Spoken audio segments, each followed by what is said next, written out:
Este es un espacio público de Saro. En él dialogamos sobre temas de interés en el campus, con referencias útiles y sin temor a la llamada incorrección política.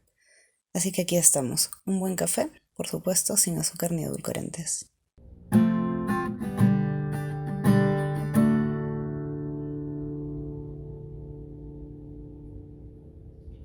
Hola, el día de hoy hemos estado hablando sobre un tema que realmente me ha dejado frío, ya que las respuestas de Juan Pablo me sorprendieron mucho. No esperaba que hablar de un grupo de estudiantes en específico nos comprometiera a todos. Así que vamos a verlo. Bienvenidos a una nueva edición de Sin Azúcar. El día de hoy estamos con Juan Pablo Torres, director de Saro, y Gianfranco Palacios, quien les habla, estudiante de psicología. Estaremos tocando un tema interesante, los niños de vidrio en las escuelas y universidades. Juan Pablo, muchos he escuchado hablar sobre la generación de cristal, sobre los niños de vidrio, por otro lado. ¿Qué nos puedes compartir tú sobre estos términos? Bueno, ambas expresiones aluden al alumnado que resulta difícil en el trato, al que especialmente resulta complicado llamar la atención y que exige asumir una serie de protocolos y de cuidados especiales atendiendo la curiosa fragilidad de su aparente condición y en algunos casos de su efectiva condición. De ambas expresiones yo me quedo con la de niños de vidrio porque por lo menos plantea una relación de intertextualidad con el título de la novela ejemplar de Miguel de Cervantes, El licenciado Vidriera, que cuenta la historia de un hombre que cree que su cuerpo es de vidrio, es un hombre loco, y por tanto, al creer que tiene cuerpo de vidrio, tiene mucho cuidado de cualquier tipo de contacto que pueda tener con los demás, pues considera podría quebrarse en cualquier momento. Qué interesante. Bueno, nosotros tenemos entendido de dónde es que parte la expresión entonces niños de vidrio. Pero los niños de vidrio, con respecto a las escuelas, ¿son intocables por ellos mismos o por la familia? Bien, me parece que el modo en que planteas la cuestión, que es una forma bastante interesante, permite atender la complejidad de la realidad que se manifiesta ante nosotros. Si nosotros pensamos que se trata de un requerimiento de los niños o de los estudiantes en general, un requerimiento de las familias, estamos olvidando, estamos obviando la responsabilidad que en dicho proceso tienen las instituciones mismas con su marco normativo y por supuesto la responsabilidad que tiene cada uno de los docentes, porque estamos hablando de escuelas y universidades, en la conducción de sus sesiones. Y el origen de, digamos, de los niños de vidrio no se puede achacar solamente a uno de estos partícipes, ¿ya? En realidad es producto mismo de la complejidad de la situación dispuesta por el sistema generado por todos los participantes en su composición. Lo que quiero decir con esto es que lo que tenemos es un sistema educativo, en mi opinión, incontrovertiblemente calificable de perverso en ciertos sentidos, pues en lugar de atender a cada uno de los estudiantes y a los estudiantes en general como conjunto, como equipo, como complejo social, ¿ya?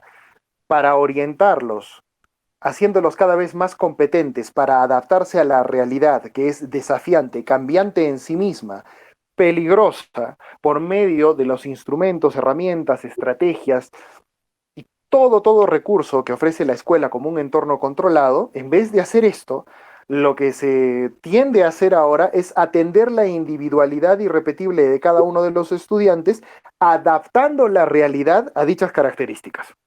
Lo cual, en vez de promover en los estudiantes, subrayar la idea, su capacidad de adaptación y el desarrollo de competencias que los hagan ampliar sus conocimientos en cuanto a amplitud y en cuanto a profundidad, pues sencillamente inserta en ellos la idea de que la realidad del mundo y la sociedad se establece como una masa en deuda con ellos y dadas las circunstancias, dada la situación que estoy describiendo, pues no tiene por qué sorprendernos para nada el hecho de que un estudiante termine el colegio o la universidad, frustrado, pensando que la realidad es atroz, terrible, y saliendo, bueno, pegando el grito al cielo, ¿no?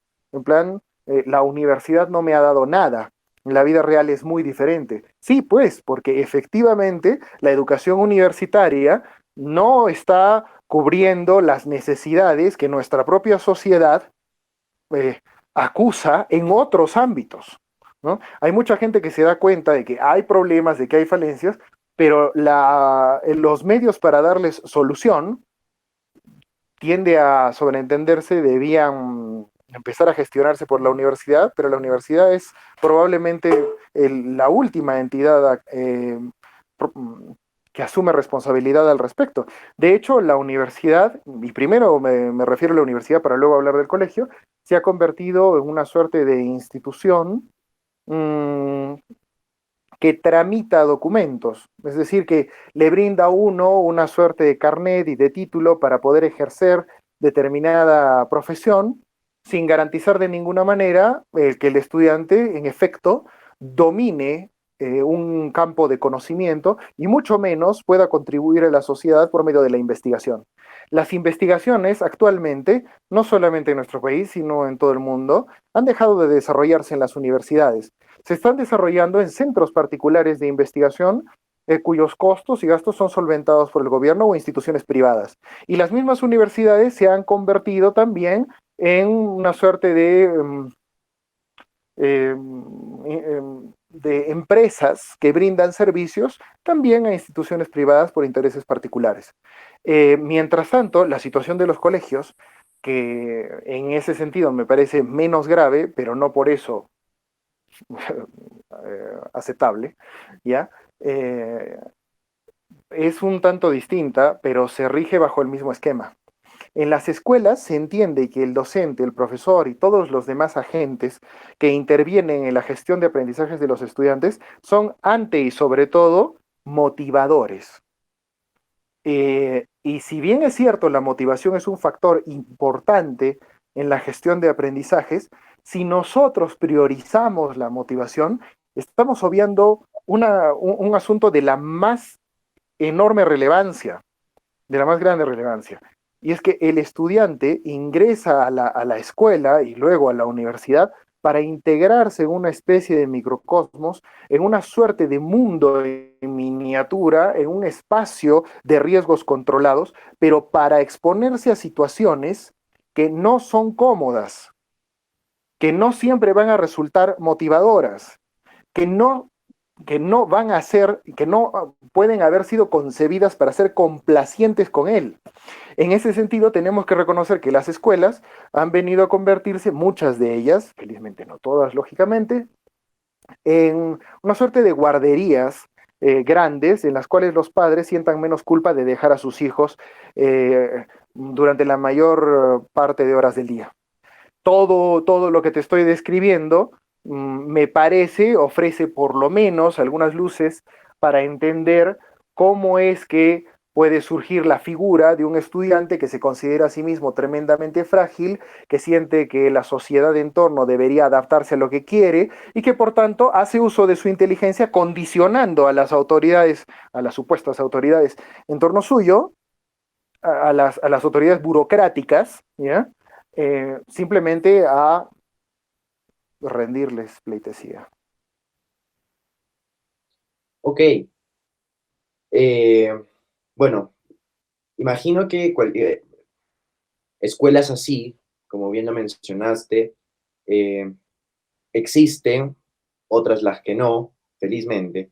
Eh, pero cuando un docente ingresa a una escuela, porque como te he entendido, es el sistema el que también provee lo necesario para la existencia de niños de vidrio. Cuando un docente entra a este sistema, ¿cómo tiene que lidiar con ello? ¿Cómo podrías tú explicar, cómo podrías tú decirnos si el docente debe lidiar con eso o no? A ver, me parece que todos tendríamos que preguntarnos cómo es que podemos adaptarnos a la situación en la medida en que no queda más remedio, tratándose de una de una ola enorme, por decirlo de alguna forma, la que uno enfrenta cuando ingresa al mar, al oceánico ámbito de las instituciones educativas, ¿ya? ¿En qué medida uno debe combatir, ¿ya? Determinados fenómenos en ese mar picado? Y en qué punto tiene que saber salirse del agua, ¿no? Y hablo de distintos agentes asumiendo la responsabilidad, asumiendo responsabilidades varias también en esta pintura que acabo de esbozar, procurando una imagen lo más sencilla posible. Por ejemplo, eh, ¿qué debe, eh, qué corresponde esperar a un estudiante de su universidad? Lo que no tiene. En ese sentido, el estudiante debe saber que incluso en las mejores universidades del mundo, ojo, eh, buena parte de los docentes está condicionado a seguir trabajando donde trabajan, en tanto y en cuanto sigan una serie de líneas políticas, las cuales se desarrollan a partir de ideologías y no de pensamiento científico. Tiene que saber que las universidades, incluso algunas de las mejores del mundo, desarrollan conocimiento solamente en el ámbito científico y que en el ámbito de las llamadas ciencias sociales, lo que se está haciendo de manera sistemática es satanizar la ciencia y el rigor académico. Eh,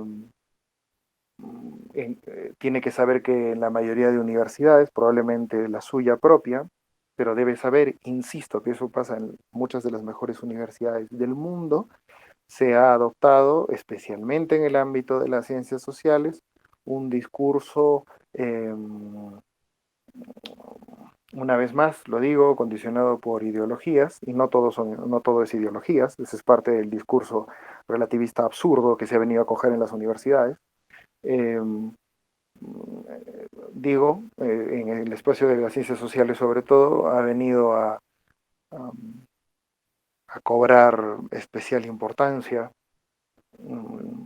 eso que se llama estudios culturales, y que por tanto el ejercicio de la razón, contemplando todos los elementos de las distintas disciplinas puestos en relación, insisto, a través de la razón, es mal visto. Y se premia más bien la capacidad eh, afectiva, la sensibilidad expresada en gestos y en discursos o ininteligibles por su complicación o ininteligibles por su escasez por lo imprecisos que son simplemente. Digo, se prioriza esa sensibilidad manifiesta en discursos de ese tipo y en gestos, y se entiende además que la participación política en las universidades, eh, incluidas algunas de las mejores universidades del mundo, se entiende ahora como una lucha por la reivindicación de identidades que se multiplican sin parar y sin someterse a ningún tipo de crítica para los fundamentos que les dieron origen.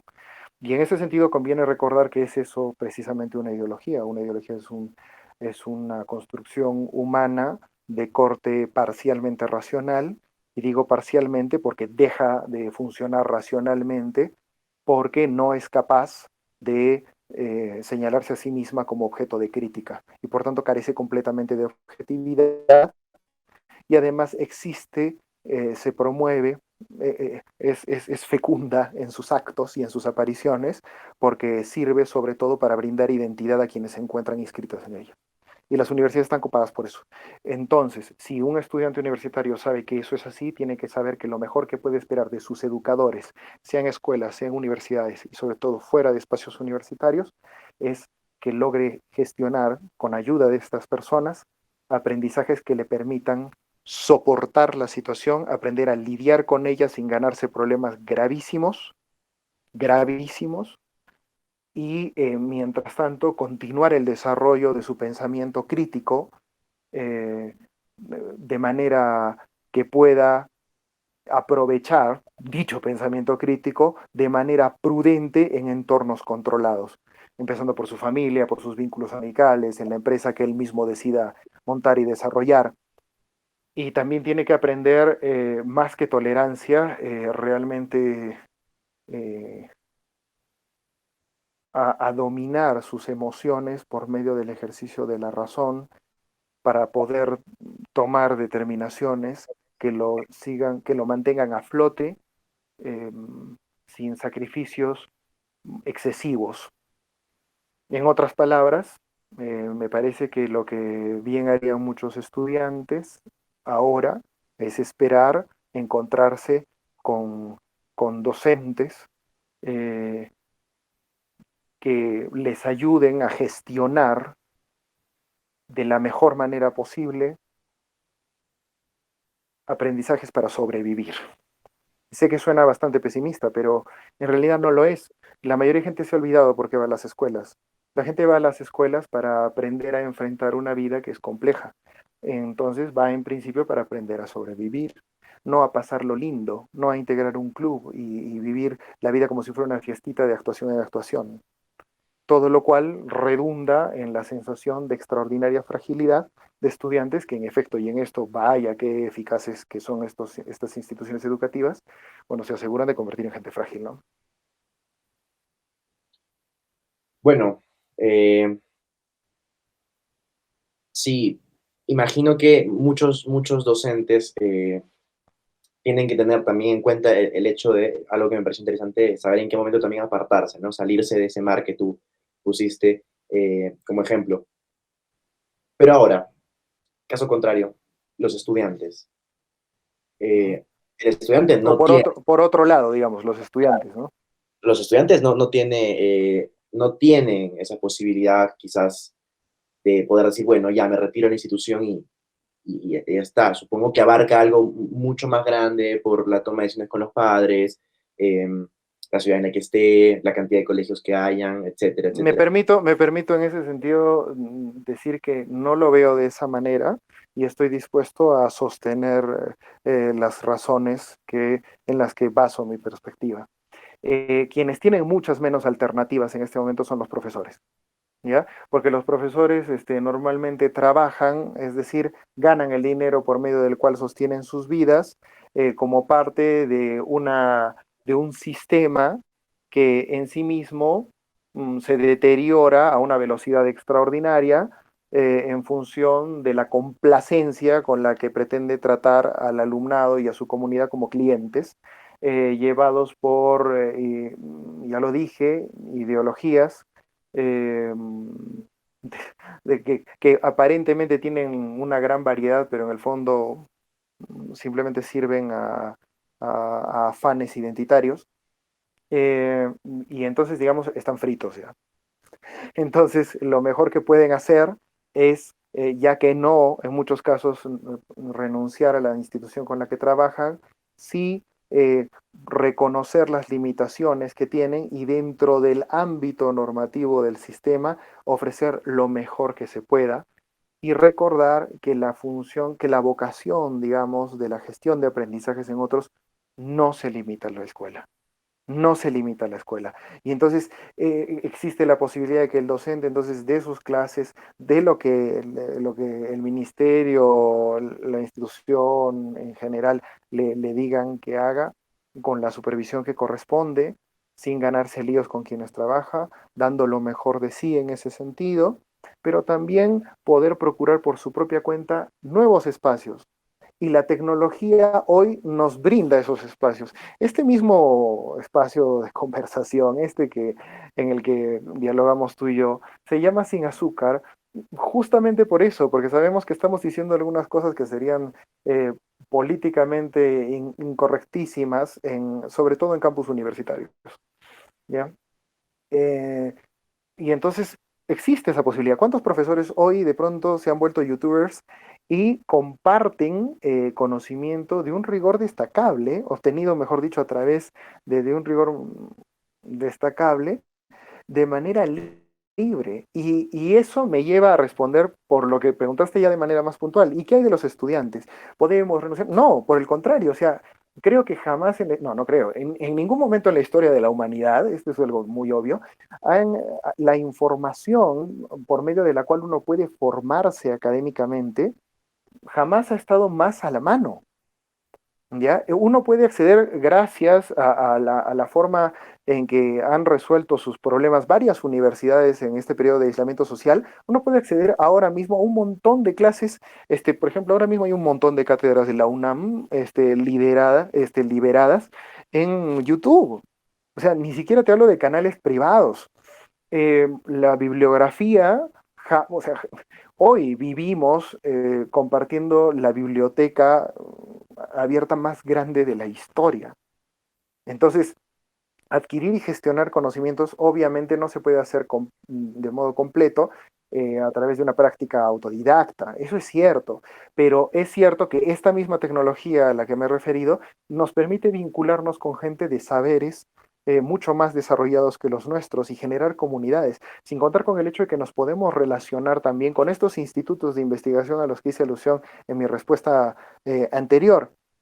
Ahora bien, pero ¿qué hacemos con la falta de títulos? Ok, ese es un problema real ahora. Pero no es ninguna novedad que de un tiempo a esta parte vemos a varias personas compitiendo, digamos, en, en el terreno de la competencia laboral, ¿ya? Compitiendo unos con otros, digo, y vemos a algunos postulantes a trabajos con una gran experiencia laboral, con conocimientos realmente considerables, pero con menos títulos de asistencia a talleres, charlas, seminarios, y ni hablar de diplomados y demás, en comparación a otros que sí, que lucen todos estos diplomas, pero que a la hora de la hora, puestos en la cancha de resolver situaciones, apenas si pueden mover un par de hilos. ¿Cómo resuelve esto nuestra sociedad? Es uno de los nuevos problemas que están allí y y uno de los principales obstáculos que se nos presentan para poder darles una solución viable son nuevamente las universidades y otras instituciones de fomento de supuesto fomento de la cultura, lo que sea que se entienda por cultura, porque cualquier cosa es cultura. Ahora, bueno, y desde hace un tiempo ya, porque resulta que el acceso al trabajo ya no depende de ningún tipo de mérito por estudios rigurosos, a veces es una cuestión de cuota, ¿no? Ok, es interesante verlo también desde la otra perspectiva, no, no lo había tomado en cuenta así. Em, pero bien, como estudiantes también, eh, ¿qué se puede hacer como estudiante? Perdón, eh, corrijo. ¿Qué tan perjudicial puede ser para aquellos estudiantes que, digamos, escuchan esta conversación y dicen, bueno, entonces voy a empezar también a gestionar aprendizaje por mi cuenta? Entonces, y luego se dan cuenta que se encuentran frente a un aula en la que hay dos, tres niños de vidrio, como estamos poniendo el término. ¿Qué tan perjudicial puede ser esto en un aula? ¿En qué medida Bueno, crees que es perjudicial? depende de cuánto se exponga uno a situaciones de auténtico peligro y en qué medida uno se reconoce en situaciones de riesgo. Lo que quiero decir es que si tú necesitas ir a la universidad para obtener un título, pues entonces sabes que tienes que pagar un precio por ello y probablemente el precio que tengas que pagar es someterte a una serie de lineamientos dispuestos, insisto, por cuestiones ideológicas y bueno, pues pásate esos 5 años hasta que obtengas el diploma, pero eso sí, mientras tanto, dedícate a estudiar en serio, ¿no? Em, y ahora, debo subrayar algo que dije hace un momento. Yo no he dicho que alguien, que baste, es más, he aclarado que no es suficiente que alguien desarrolle conocimiento por medio de la práctica autodidacta. He dicho que es necesario la composición de comunidades, apelando siempre, y lo digo con toda claridad, a la autoridad de aquellos que conocen, saben más y son capaces de demostrarlo de manera racional por medio de una auténtica producción científica o de rigor disciplinario, el que corresponda en el mejor estándar posible a su campo del saber. ¿Ya? Y en ese sentido es importantísimo que quienes nos dedicamos a la docencia, paralelo al trabajo que desarrollamos en escuelas, también dispuestos a aprender todo el tiempo, y vaya que puede parecer que todo lo que estoy diciendo del sistema educativo es atroz, pero aunque es atroz, tiene cosas también muy, muy, muy interesantes que están surgiendo, ¿ya? que paradójicamente son las que empiezan a surgir como respuesta a la necesidad auténtica de la realidad apremiante, como el aislamiento social. ¿Ya? Así que tampoco es mérito de iniciativa propia, ¿ya? No en especial, ¿no? Eh, digo, surgen algunas cosas positivas y, retomo el punto, es importantísimo que los docentes que vivimos inmersos en ese ámbito procuremos en la medida de lo posible generar por nuestro lado vínculos mm, y redes de un trabajo académico que nos lleve a mejorarnos como profesionales.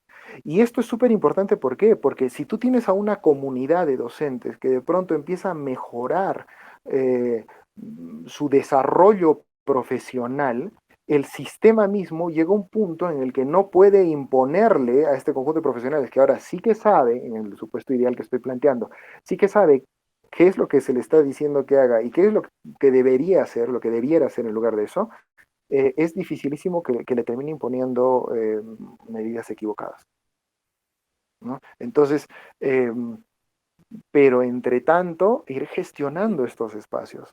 Ahora, ¿cómo saber a qué espacios acudir y a qué espacios no? Pues bien, hay algunos indicadores interesantes, ¿no? Como por ejemplo, eh, podemos evitar los espacios de abierto debate. ¿Por qué? Porque en el debate lo que prima es el espectáculo, no el ejercicio de la razón desarrollada de manera ordenada. Pero de eso podemos hablar aparte luego. Por otro lado, debemos acudir a gente cuyas exposiciones consten también en textos escritos, de manera que puedan ser objeto de revisión repetida, constante, y que tanto en su actitud como en las aptitudes que demuestran en su escritura, ¿ya? Sobre todo en esto último, ofrezcan sus ideas a nuevas discusiones. Ujú. Ok, Juan Pablo, ha sido un tema de verdad especialmente interesante, como todos, pero en especial para, creo, los chicos que estamos en universidad, en colegio, creo que eso es lo que se trata también. Muchas gracias por todo lo que nos has podido aportar hoy. Para todo el público que nos ve, recuerda que nos puedes seguir en las redes como en Instagram, @saro.foros, en Facebook, Saro todo en mayúsculas, y en YouTube como Saro-el canal. Y nuevamente, muchas gracias, Juan Pablo. No, yo quiero agradecerte a ti y la verdad que pienso que, bueno, el título era Los Niños de Cristal, pero me parece que es a partir de dicho título que hemos podido eh, ahondar en una cuestión de la cual surge, vamos a decir así, el síntoma mismo de la aparición de esta, como tú dijiste, ¿no? Que algunos dicen ahí en redes, las generaciones de cristal, etcétera, pero para poder poner el ojo, digamos, hacia otro espacio, y de eso se trata el diálogo, ¿no? Espero de verdad que esto pueda ser aprovechable y sé que hablo por ti también. La idea de Sin Azúcar es justamente eso, un buen café, pero para tomarlo en comunidad. Claro que sí, muchas gracias. Gracias a ti, nos vemos, cuídense. Chao, chao.